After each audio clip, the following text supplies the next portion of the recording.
नमस्कार। आज हम बीए पार्ट थर्ड ईयर का भारत का भूगोल विषय के बारे में जानेंगे। किसी भी किताब को पढ़ने से पहले उस किताब में हमें क्या क्या पढ़ना है, कितना पढ़ना है, वो हमें जानकारी होनी चाहिए, तभी हम किसी पेपर को अच्छी तरह तैयार कर सकते हैं। तो सबसे पहले हम इसमें भारत के भूगोल में उसके सिलेबस में क्या क्या हमें पढ़ना है, क्या क्या विषय आएंगे इसमें टॉपिक, उनके बारे में चर्चा करेंगे। इसमें 3 खंड होंगे, खंड आ यूनिट 1, खंड बा यूनिट 2 और खंड सा यूनिट 3। सबसे पहले हम खंड आ की बात करें तो इसमें आएगा हमारा दक्षिण और दक्षिण पूर्व एशिया के संदर्भ में भारत। देखिए, भारत जो है वो पूरी तरह एशिया में आता है और एशिया के भी दक्षिण और दक्षिण पूर्व एशिया दक्षिणी भाग में आता है। तो उसकी लोकेशन एशिया में वो अपनी क्या महत्ता रखता है, अपने पड़ोसी देशों के साथ उसके क्या संबंध है, उसका उस पर क्या प्रभाव पड़ता है, इसके बारे में हम जानकारी रख लेंगे। दूसरा है इसमें भूवैज्ञानिक संरचना। भारत की संरचना किन चट्टानों से या किस काल में हुई है, उस काल को ध्यान में रखते हुए हमें इसकी भूवैज्ञानिक संरचना के बारे में जानकारी लेनी है। तीसरा टॉपिक है हमारा भारत का भौतिक स्वरूप। भौतिक स्वरूप का मतलब उसकी स्थलाकृति कैसी है। स्थलाकृति में पर्वत हैं, पठार हैं, मैदान हैं, द्वीप हैं, इन सभी के बारे में। हमारे भारत में रेगिस्तान भी है, तो हम इन सभी के बारे में इस भौतिक स्वरूप के अंतर्गत हम पढ़ेंगे। जलवायु, देखिए जहाँ हम रहते हैं वहाँ की जलवायु हमें बहुत प्रभावित करती है, चाहे हमारा रहन सहन हो, हमारा खान पान हो, हमारी दैनिक जो कार्य हैं या हमारी कृषि करते हैं, तो वो बहुत महत्वपूर्ण है। और भारत जो अपनी स्थिति रखता है वो मानसूनी स्थिति रखता है, इसीलिए हम भारत की जो चर्चा करेंगे जलवायु के बारे में भी पढ़ेंगे, उसमें मौसमी घटनाएं, और उसमें विशेष रूप से जो हम चर्चा करेंगे वो होगा हमारा भारतीय मानसून तंत्र। कब आता है, ग्रीष्म काल में कब, सर्दियों में कब, वर्षा काल में कितना इसमें प्रभावित करता है भारतीय कृषि को, भारतीय जनता को, ये सब हम पढ़ेंगे। प्रमुख जलवायु क्षेत्र किन किन जो जोन में बांटा हुआ है भारत को। अगला टॉपिक है इसमें वनस्पति। वनस्पति, देखिए मैंने कहा कि हमारा जो जलवायु तंत्र है वो हमारी कृषि को और वनस्पति दोनों को प्रभावित करता है। तो भारत जिस कटिबंध में स्थित है वो उष्ण उपोष्ण कटिबंध है, तो यहाँ देखिए अधिक वर्षा के क्षेत्र भी हैं, रेगिस्तानी क्षेत्र है तो वहाँ शुष्क क्षेत्र भी है। इसके साथ साथ कई ऐसे क्षेत्र हैं जो वर्षा अच्छी प्राप्त होती है, तो जहाँ जैसी वर्षा होती है उस हिसाब से हम यहाँ की वनस्पति पढ़ेंगे। सदाबहार वन भी पढ़ेंगे, पोषण वनस्पति के बारे में भी पढ़ेंगे।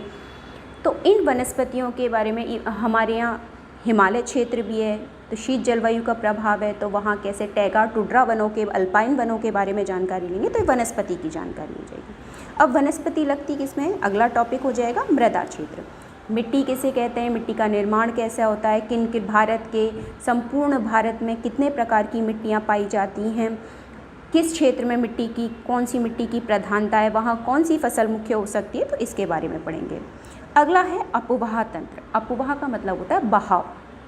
नदी तंत्र, भारत में उत्तर भारत की नदियाँ, दक्षिण भारत की नदियाँ, प्रमुख अपवाह तंत्र जैसे गंगा है, सिंधु है, ब्रह्मपुत्र है। दक्षिण की बात करें कृष्णा, कावेरी, गोदावरी, महानदी, मतलब हम संपूर्ण भारत में, अगर राजस्थान की बात करें तो आंतरिक अपवाह तंत्र, इन सभी की बात हम करेंगे अपवाह तंत्र में। जल संसाधन एवं परियोजनाएं, नदियों के अलावा इन नदियों झरने हैं, तालाब हैं, उन नदियों पे बनने वाली बांध हैं, उन बांधों के द्वारा किन किन क्षेत्रों में बिजली बन रही है, सिंचाई परियोजना पूरी की जा रही है, जल उपलब्ध कराया जाता है।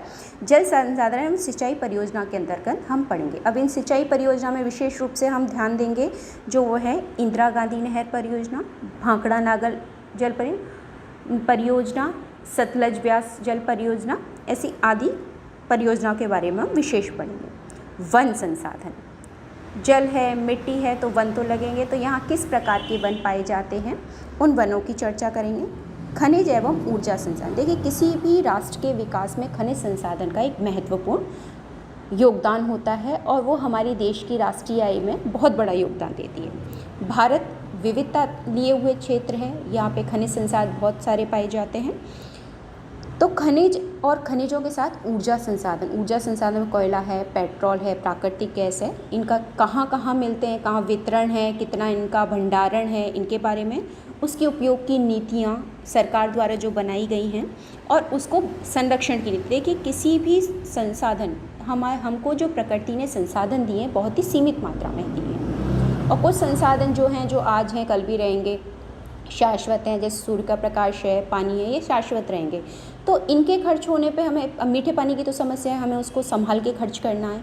सूर्य का प्रकाश है, दैनिक आएगा, उसमें कोई कमी बढ़ोतरी, लेकिन कोयला है, पेट्रोल है, लोहा है, ये बहुत ही हमारे पास कम मात्रा में स्टॉक है, तो हमें उसका उतना ही हमें खनन करना है जितना उपयोगी। ये नहीं कि हम पैसों के लालच में कर दें। तो उसके संरक्षण के लिए, सस्टेनेबल डेवलप्ड सतत विकास के लिए हम क्या क्या योजनाएं बनाएंगे उसके बारे में हम पढ़ेंगे। तो ये तो हो गया हमारा खंड आ। अब आते हैं हम खंड बा पे। खंड बा में हमें कृषि प्रारूप, भारत में कितने प्रकार की कृषि होती है, हम सभी भारतीय, हमें पता है हमारे यहाँ रबी, खरीफ, जायद की फसलें होती हैं।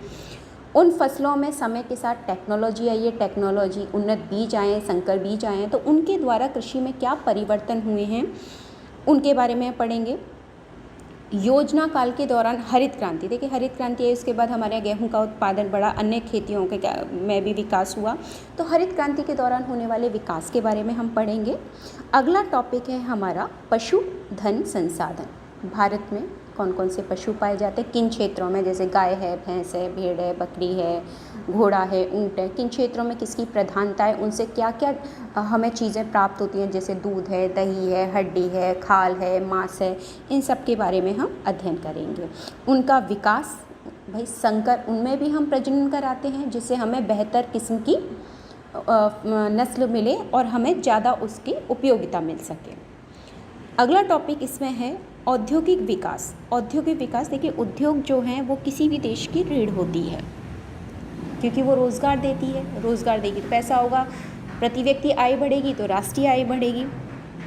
तो औद्योगिक विकास के अंतर्गत हम पढ़ेंगे उद्योगों का स्थान है, कि ऐसी कौन सी विशेष जगह जहाँ उद्योग लगाने से हमें फ़ायदा होगा और किन जगह हमें कम लागत में ज़्यादा लाभ मिल सके। इसमें हम जो विशेष उद्योग हमें इस टॉपिक के अंतर्गत पढ़ने हैं वो है लौह इस्पात उद्योग, कपास उद्योग, सीमेंट उद्योग एवं रसायन उद्योग। इन 4 उद्योगों को हमें इस यूनिट के अंतर्गत पढ़ना है। इसके अलावा हमें औद्योगिक क्षेत्र जहाँ जहाँ लगे हुए हैं वहाँ कैसा डेवलपमेंट है, वहाँ किन किन चीज़ों की उपयोगिता है, इन बारे में।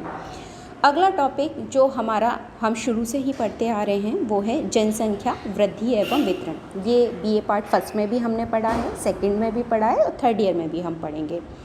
जनसंख्या, किसी क्षेत्र विशेष में रहने वाले व्यक्तियों की संख्या को हम जनसंख्या कहते हैं। वहाँ जितने संसाधन हैं, अगर उतने संसाधन के अनुसार ही अगर व्यक्ति हैं तो हमें कोई समस्या नहीं है, लेकिन व्यक्ति ज़्यादा हो जाए, संसाधन कम पड़ जाएं, तो उसे कहते हैं जनसंख्या वृद्धि। तो उस जनसंख्या वृद्धि के क्या कारण हैं, जनसंख्या बढ़ने की क्या समस्याएं, उसके निराकरण के बाद जनसंख्या वितरण, इन सब के बारे में हम अध्ययन करेंगे। और इससे संबंधित भारत सरकार द्वारा जो नीतियाँ बनाई गई हैं उन नीतियों का कितना पालन हो रहा है, कौन कौन सी नीतियाँ, उनके बारे में पढ़ेंगे। शहरीकरण की प्रवृत्तियाँ एवं मानव संसाधन विकास। शहरीकरण, देखिए अब ग्रामीण क्षेत्र में साल भर तो फसल होती नहीं है, तो लोग बाग अब बच्चों की शिक्षा के लिए, उच्च चिकित्सकीय सुविधा के लिए, विकास के लिए शहरों की तरफ मूव करें। तो शहरीकरण धीरे धीरे बढ़ता जा रहा है। और उसके मानव संसाधन में मानव ने कैसे कैसे ग्रोथ किया, चाहे उसकी प्रति व्यक्ति आय हो या राष्ट्रीय आय, इस विषय में हम खंड बा में पढ़ेंगे। हमारा तीसरा जो खंड है वो है खंड सा। इसमें हम देखिए अभी तक हमने जो फर्स्ट खंड में भारत की स्थलाकृति, जलवायु, मिट्टी, वन, वनस्पति, इन सब के बारे में पढ़ा। दूसरे में हमने उद्योग और उनके बारे में पढ़ा, कृषि के बारे में। अब तीसरा, ये सब पढ़ने के बाद इस जो विकास हुआ उस विकास के दौरान क्या समस्याएं, अब तीसरा टॉपिक हमारा खुद खंड साहब उसी से रिलेटेड हो जाएगा। देखिए हमेशा हम कोई भी किताब लें उसमें पहला जो यूनिट होता है उस क्षेत्र की स्थलाकृति, वन, मिट्टी, पानी, इसके बाद दूसरे में वहाँ पाए जाने वाली कृषि, उद्योग और उनके लाभ, और तीसरे में उन दोनों के विकास या उनके क्रियान्वयन के द्वारा होने वाली जो कार्य प्रणाली, समस्या हैं, विकास हैं, उनके बारे में हम हमेशा पढ़ते हैं। आप किसी भी बुक को देख लीजिए तो खंड सा में हम आर्थिक विकास एवं क्षेत्रीय असमानताएं, जहाँ जहाँ इंडस्ट्री लगी वो ज़्यादा डेवलप हो गया, जहाँ इंडस्ट्री नहीं है या जहाँ रोज़गार नहीं है वो पिछड़ा हो गया। तो उन क्षेत्रों को कैसे आगे लाया जाए, उसके लिए क्या योजनाएं बनाई जाएं, इसके बारे में हम पढ़ेंगे। भारत में आर्थिक विकास की योजनाएं, जिसमें बहुस्तरीय योजनाएं भी हैं, और उसमें अगर हम सबसे बात करें तो नदी जोड़ने की संभावनाएं, समस्या कि ऐसी नदियाँ जो जलवायु, मैंने कहा था हमारी भारत की जलवायु जो है वो मानसूनी है, एक विशेष समय पे हमारे यहाँ बारिश ज़्यादा होती है, तो उन दिनों कुछ नदियाँ ऐसी हैं जिनमें बहुत बाढ़ें आती हैं, जैसे ब्रह्मपुत्र है, सिंधु नदी है, गंगा नदी है, तिस्ता नदी है। तो जब इनका बाढ़ का पानी आता है वो इतनी तेज़ी से गाँव को बर्बाद करता हुआ फैलता हुआ जाता है और जाके समुद्र में, खारे पानी में मिल जाता है, बर्बाद हो जाता है। तो गवर्नमेंट ने कोशिश की है, सरकार की एक योजना है, काफ़ी समय से है, कि जो पानी अतिरिक्त आता है उसमें वो नहरें बनाएं, और ऐसे क्षेत्र जहाँ पानी की कमी है तो जिस वर्षा काल में पानी अतिरिक्त आता है उन क्षेत्रों में वो पानी छोड़ दिया जाए, जिससे वहाँ बाढ़ की समस्या भी ख़त्म हो जाए, और जिन क्षेत्रों में पानी नहीं है वहाँ पानी की समस्या भी दूरी हो जाए। लेकिन इस क्रिया को आगे क्रियान्वयन करने के लिए सरकार के द्वारा जो योजनाएं हैं या उसके सामने जो जो समस्याएं आ रही हैं उनके बारे में हम चर्चा करेंगे। अगला टॉपिक है हमारा भारत में पर्यावरणीय मुद्दे। देखिए ये सबसे प्रमुख विषय है आज का। आप कोरोना काल में देख ही रहे हैं कि क्लासेस ऑनलाइन हो गई, पर्यावरण ने हीलिंग कर ली अपनी, एनवायरनमेंट ने, क्योंकि उतने व्हीकल कम हुए, इतने दिन लॉकडाउन रहा है। तो पर्यावरणीय मुद्दे कि क्या हम जो विकास कर रहे हैं क्या पर्यावरण को हम सुरक्षित रख के कर पा रहे हैं। तो इन सब को कि हमें विकास करना, ऐसा नहीं है कि हम अपना विकास रोक दें, लेकिन विकास हमें किसी की बलिदान दे के नहीं, कि हम चाहें कि नहीं प्रकृति को हम नाश करें, बिना प्रकृति के हमारा अस्तित्व हम नहीं सोच सकते। तो पर्यावरण में होने वाली समस्याएं, उनके कैसे उनका निराकरण हो, उसमें कैसे हमें लाभ लें, इसके बारे में बात करेंगे। अगला टॉपिक है इन सब कार्यों को करने वाली प्रणाली, जिसे जैसे हमारे शरीर में रक्त संचार प्रणाली तंत्र का तंत्र है, उसी तरह किसी भी देश के आर्थिक विकास का तंत्र होता है परिवहन।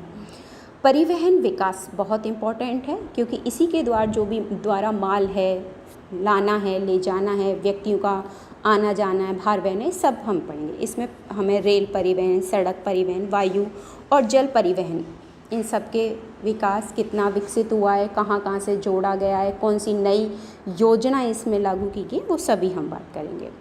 आखिरी जो हमारा सेक्शन सी का टॉपिक है वो है हमारा विदेशी व्यापार। देखिए हर चीज़ तो हमारे यहाँ उत्पन्न नहीं हो सकती, हर चीज़ हमारे यहाँ उपलब्ध नहीं हो सकती।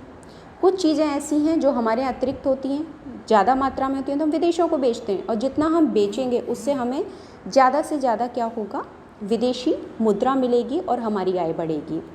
लेकिन जो चीज़ें हमारे यहाँ नहीं मिलती हैं वो हमें विदेशों से क्या करनी पड़ती है, आयात करनी पड़ती हैं। तो उस आयात निर्यात प्रणाली के दौरान कौन कौन सी चुनौतियाँ आती हैं, क्या क्या संभावनाएं, कैसे हम अपनी निर्यात प्रणाली को बढ़ाएं, आयात प्रणाली पे हम कम से कम करें, जिससे हमारी मुद्रा है वो विदेशों में ना जाए। इन सब की चर्चा हम इस किताब में करेंगे। तो टोटल हमारे पास कितने यूनिट हो गए, 3 यूनिट हुए, आ बा सा। तो इनको हम ध्यान में रखते हुए हम अपनी किताब को पूरा करेंगे, और इन टॉपिक्स को हम प्रतिदिन एक एक टॉपिक, एक दिन में 2 दिन में जो भी होता है, क्योंकि बड़े बड़े टॉपिक्स हैं, इनके बारे में हम चर्चा करेंगे। तो आज हम सिलेबस आप देखिए और उसको समझिए, फिर हम अगली क्लास शुरू करते हैं।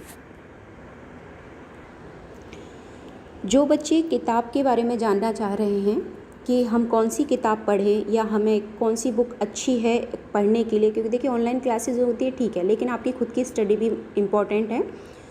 तो आपको जो इजी लगे, वैसे बहुत सारी मार्केट में बुक हैं, लेकिन मैं सजेस्ट करूँगी आप खुल्लर की बुक पढ़ें या बंसल की बुक ले लें, इसमें अच्छी, और एक अलका गौतम की किताब भी आई है। तीनों में से जो किताब आपको मिल जाए या आपके दोस्तों पे हो, उनसे लेके आप उसको पढ़ना शुरू करें। टॉपिक हम पर डे करेंगे, आप समझिए उसको, और उसके बाद रीडिंग ज़रूर कीजिएगा, क्योंकि देखिए ऑनलाइन देखने के बाद आप भी जानते हैं, मैं भी जानती हूँ कितना हम पढ़ते हैं और कितना समझते हैं, लेकिन आपको सेल्फ स्टडी भी करनी पड़ेगी। इसलिए बुक में स्पेशली आपको राइटर बता दिए, खुल्लर की, बंसल की या आप इसके अलावा अलका गौतम की भी अच्छी बुक आती है, जो आपको अच्छी लगे या जो आपको कन्वीनियंट लगे, आपको मिल सकती है आसानी से, उस बुक को आप ले लें। अब हम अगले टॉपिक के बारे में आगे चर्चा करेंगे।